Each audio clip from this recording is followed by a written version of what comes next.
Assalamualaikum warahmatullahi taala wabarakatuh. Salam sejahtera saya ucapkan.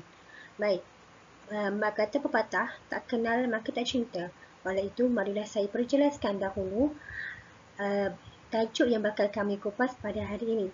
Isu berkaitan tentang darah yang keluar secara putus-putus merupakan tajuk yang kami akan bentang. Baik, permasalahan haid ini seringkali dibahaskan oleh ulama dahulu dan kini. Hal ini kerana rentetan dan ketidakfahaman dan kekeliruan dalam kalangan kaum wanita. Permasalahan ini bukan sahaja melibatkan golongan remaja perempuan di peringkat sekolah maupun universiti, tetapi juga melibatkan masyarakat awam. Oleh itu, bagi membincangkan topik kita yang cukup menarik, marilah saya perkenalkan dahulu beberapa nama ahli kumpulan saya yang terdiri daripada 4 orang. Yang pertama, Amla binti Muhammad Notfi. Yang kedua, Nurul Atira binti Abdul Jalil. Yang ketiga adalah saya sendiri iaitu Nurul Afifah binti Aizi Saidi. Dan yang terakhir adalah Nur Fazilatul Amal binti Muhammad Khizir. Berbalik kepada isu permasalahan haid kita. Jadi, pada awalnya kita kena tahu apa itu haid. Apa yang dimaksudkan dengan haid dari segi bahasa dan juga istilah. Saya akan terangkan selepas ini. Haid dari segi bahasa bermaksud mengalir ataupun daripada segi istilah maksudnya darah semula jali iaitu darah yang normal yang keluar daripada pangkal rahim seorang wanita yang telah baligh dalam keadaan sihat tanpa sebab-sebab tertentu dan telah diketahui waktu bila dia nak keluar. Okay. Apa beza fatrah dan juga nafaq? Okey. Kita lihat kepada fatrah dahulu. Fatrah maksudnya apa? Fatrah adalah keadaan di mana tempoh terputus darah mengalir keluar, namun sekiranya kita meletakkan kapas ke dalam faraj dan kelihatan ada tumpukan darah, maka jumhur ulama mengatakan situasi ini adalah dikira haid tanpa ada perselisihan ulama. Okey, kita lihat kepada nafaq pula. Nafaq adalah tempoh terputusnya darah mengalir keluar dan tidak ada kelihatan kesan darah yang suci pada kapas setelah dimasukkan ke dalam faraj. Maksudnya bila diletakkan kapas ke dalam faraj tak ada kesan darah. Namun nafaq tersebut akan dikira haid sekiranya memenuhi beberapa syarat yang ditetapkan. Assalamualaikum warahmatullahi wabarakatuh. Nama saya Amla binti Muhammad Notfi 065482. Saya akan meneruskan isu perbincangan iaitu pandangan ulama beserta fatwa menurut Mufti Wilayah Persekutuan. Wanita yang melihat darah keluar serta ketika naqah yang berada di antara celah-celah darah dihukumkan haid sekiranya memenuhi 3 syarat. Yang pertama adalah masa naqah yang berada di celah-celah antara darah haid yang keluar tidak melebihi maksimum 15 hari.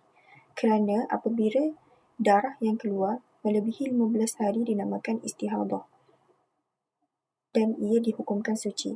Manakala yang kedua adalah sekiranya naqah antara celah darah keluar tidak kurang 24 jam dan sekiranya melebihi 24 jam dikira haid. Dan yang ketiga adalah naqah yang berada di antara celah dua darah. Manakala naqah itu dihukumkan suci sekiranya yang pertama, naqah yang datang pada hari terakhir darah berhenti. Dan yang kedua adalah naqah antara celahan darah yang keluar kurang daripada 24 jam atau dinamakan darah fasad iaitu darah istihadah. Manakala yang ketiga pula adalah naqah yang melebihi 15 hari iaitu darah istihadah. Pendapat ulama khilaf iaitu tidak sah apabila melaksanakan solat, puasa, tawaf, mandi wajib iaitu pendapat yang muktamad kerana ianya dihukumkan haid sekiranya memenuhi syarat-syaratnya.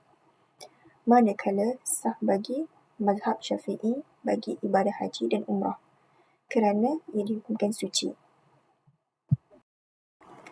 Persoalannya adalah, adakah sah puasa bagi 2 hari darah yang tidak keluar dan adakah perlu kita menggantinya juga? Yang pertama adalah keadaan bulan pertama.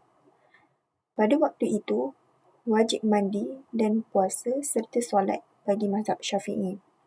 Dan sekiranya darah keluar semula di dalam 15 hari, maka tidak sah puasa dan solat, tetapi wajib mengganti puasa sahaja. Manakala sekiranya ia berlaku pada keadaan bulan yang kedua adalah ianya dianggap tempoh haid, iaitu kita tidak boleh berpuasa dan solat menurut Imam Ar-Rafi'i. Kerana bulan pertama menerangkan bahawa naqa' adalah masih dalam tempoh haid, maka tidak sah solat dan puasa, tetapi wajib mengganti puasa sahaja. Sekiranya darah tidak keluar dalam 15 hari, maka sah solat dan puasa, tetapi wajib untuk kita mandi dan mengganti puasa dan serta menggantikan solat. Manakala bagi bulan yang kedua adalah menurut pandangan yang kedua, ianya dianggap tempoh suci, iaitu kita wajib mandi, puasa dan solat. Sama seperti keadaan bulan yang pertama, iaitu menurut Imam An-Nawawi. Sekiranya darah keluar semula dalam 15 hari, maka tidak sah solat dan puasa, tetapi wajib mengganti puasa sahaja. Sekian, terima kasih. Bismillahirrahmanirrahim. Assalamualaikum warahmatullahi wabarakatuh. Nama saya Nurul Atira binti Abu Jalil, nombor matrik 068869. Jadi, hari ini saya akan membincangkan cara pengiraan tempoh haid dan tempoh suci. Tempoh haid ini terbahagi kepada 3, iaitu minimum, maksimum dan kebiasaan. Tempoh minimum haid sehari semalam iaitu 24 jam.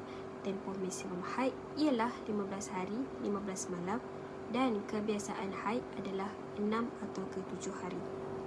Manakala tempoh minimum suci antara 2 haid ialah 15 hari, maksimum suci antara 2 haid ialah tiada haid dan tempoh suci kebiasaan haid ialah menyempurnakan bagi sebulan selepas haid iaitu 23 atau 24 hari.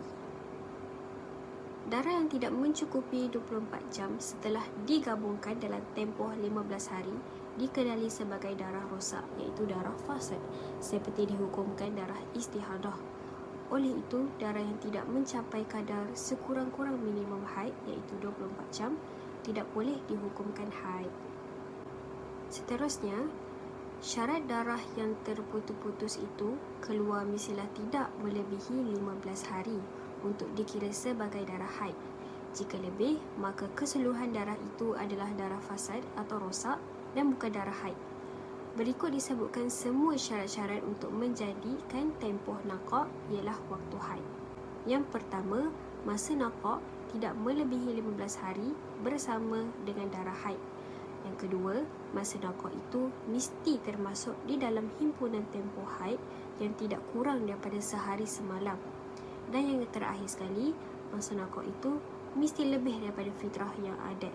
Fitrah ialah waktu darah tidak keluar, tetapi jika dimasukkan kapas ke bahagian faraj akan ada kesan darah. Waktu fitrah adalah haid tanpa khilaf ulama. Berdasarkan oleh Imam Syafi'i, tempoh minimum haid adalah 24 jam sama ada dalam bentuk darah yang keluar bersambung sehari semalam atau darah keluar bercerai yang digabungkan dengan hari-hari lain. Kiraan tempoh haid pada setiap jam sangat penting untuk menentukan darah yang keluar itu mestilah mencukupi 24 jam untuk dihukumkan sebagai darah haid.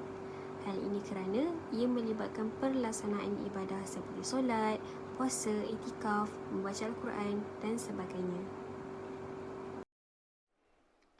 Assalamualaikum, saya Nur Fadilati Amal binti Wama Khadir, nombor matrik 065922 akan memberikan contoh seseorang yang kali pertama menghadapi situasi naqa' ataupun haid yang terputus-putus. Jika anda dapat lihat pada rajah, terdapat kalender bulanan seseorang. Berdasarkan kalender itu, seorang wanita ini telah didatangi haid pada hari Isnin jam 8 pagi dan berhenti pada Rabu jam 10 pagi. Darahnya yang terhenti itu pada hari Rabu jam 10 pagi sehinggalah hari Jumaat jam 2 petang dan keluar kembali pada hari tersebut sehingga hari Isnin 2 petang. Untuk situasi ini, darah yang pertama itu merupakan darah haid dan darah yang datang setelah terputus 2 hari itu juga masih lagi haid kerana ia masih lagi berada dalam tempoh maksimum 15 hari haid. Tempoh naqah daripada jam 10 pagi hari Rabu sehingga jam 2 petang Jumaat juga dihukumkan sebagai haid kerana ia berada di antara haid. Maka tempoh haid wanita ini ialah selama 7 hari 6 jam. Namun begitu, wanita ini perlu mandi wajib untuk mengerjakan solat fardu dan wajib wanita ini berpuasa dalam tempoh naqah tersebut. Hal ini kerana ia terdapat dua kemungkinan. Sama ada darah wanita itu terhenti atau akan datang semula. Dan kemungkinan bahawa darahnya terhenti itu lebih kuat kerana asalnya ialah tiada darah dan datangnya darah itu adalah hal yang baru. Ia perkara yang amat pelik sekiranya melarang wanita itu mandi wajib serta menunaikan solat dan puasa kerana tidak ada sebarang halangan untuk wanita itu melakukan perkara tersebut. Okey, jadi peringatan bersama, setiap wanita perlulah mendalami ilmu tentang darah haid secara lebih mendalam supaya tidak berlaku sebarang kekeliruan dalam menyempurnakan ibadah. Kesimpulan yang dapat kita ambil daripada isu permasalahan haid ini yang kami bahaskan ini adalah setengah wanita, sebahagian daripada wanita di dalam Malaysia ini lebih cenderung menghukumkan haid sekiranya melihat darah yang keluar daripada pangkal rahim. Manakala suci pula bila tak ada darah, bila bersih ataupun naqah daripada sebarang darah. Okey, secara ringkasnya kita dapat lihat yang pertama, sekiranya darah haid kering sebelum sampai tempoh adat kebiasaan dan tidak ada apa-apa kesan darah, mestilah dihukumkan suci. Yang kedua, jika darah keluar sebelum 15 hari, maka tempoh naqah juga dihukumkan sebagai haid menurut mazhab Imam Syafi'i.